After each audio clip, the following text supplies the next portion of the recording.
어린 저를 할머니 손에 맡기고 친정으로 가서 요양을 했으나 제대로 약도 써보지 못하시고 오랫동안 병치를 하다가 결국 돌아가셨습니다. 할머니는 생활고가 심하실 때마다 술을 드시면 저에게 항상 푸념으로 너는 태어나지 말아야 할 년이 태어났다고 말씀하시고 화가 날 때는 이미를 잡아먹은 년이라고 욕을 하여 저는 그 트라우마로 어릴 때부터 어른이 될 때까지 제가 태어난 것 자체가 축복이 아니라 저주스러웠던 적이 한두 번이 아니었습니다. 제가 17세가 되던 고난의 행군 시절 이름 모를 전염병이 돌아 마을에 죽는 사람들이 셀 수 없이 많았습니다. 저도 그때 전염병에 걸려 약을 구하지 못해 죽음의 사경에서 헤매고 있었습니다. 그때 가족들은 제가 며칠 내로 죽을 거라고 말을 한 것을 어렴풋이 침상에서 들었습니다. 그런데 죽지 않고 열흘 만에 기적적으로 살아났습니다.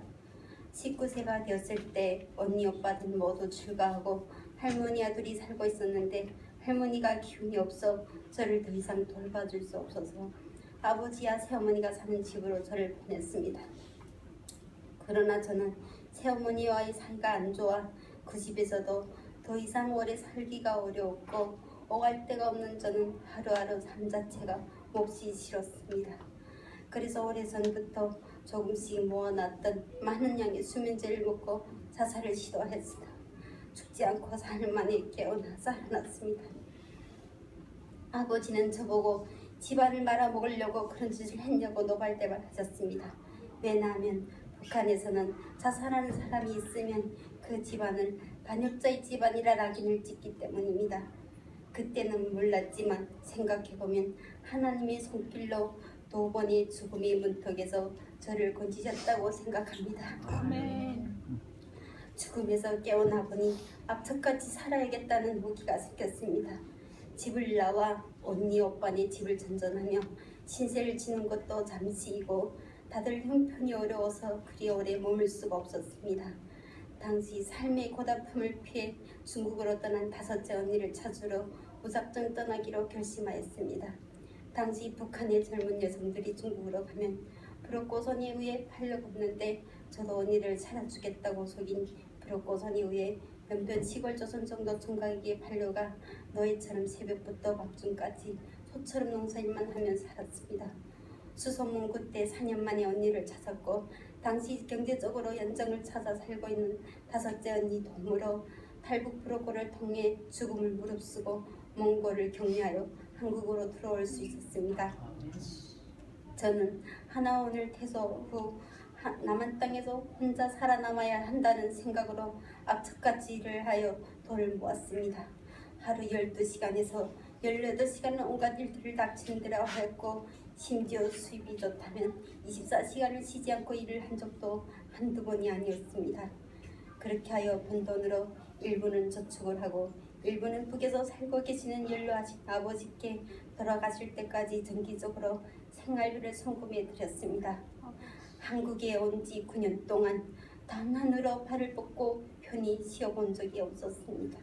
그러다가 3년 전 애를 키우며 다닐 수 있는 직장을 찾다가 우연히 통인에 입사하게 되었습니다. 그때 만난 회장님의 전도로 태어나서 처음 사랑의 교회 복자랑 예배에 2번 참석하게 되었습니다. 그러나 그때는 하나님을 전혀 알지 못했고 교인들이 모두 생소하고 어색하여 교회 나가는 것이 내키지 않았습니다. 그 후 배워야 잘 살 수 있다라는 회장님의 권유로 주경야독을 하기 시작하였습니다. 우선 생전 처음 컴퓨터를 배우기 시작하였고 저녁 때 학원을 다니며 컴퓨터 실무와 전산회계 세무 7 자격증도 따게 되었습니다. 그때부터 저는 조금씩 할 수 있다라는 자신감과 용기가 생기게 되었고 힘들고 어려울 때 고비고비마다 나를 지켜주시는 하나님이 계시지 않을까 하는 생각이 조금씩 들기 시작했습니다. 금년 초에는 세종사이버대학 프랜차이즈 창업경영학과에 입학을 하여 낮에는 회사에 나가서 일을 하고 밤에는 사이버 강의를 들으며 그동안 한국 사회에서 너무 우물 안에 개구리같이 살았구나 하는 것을 깨닫기 시작하였고 졸업 후 창업을 하여 성공한 여성 사업가가 되고 싶다는 꿈도 생기게 되었습니다.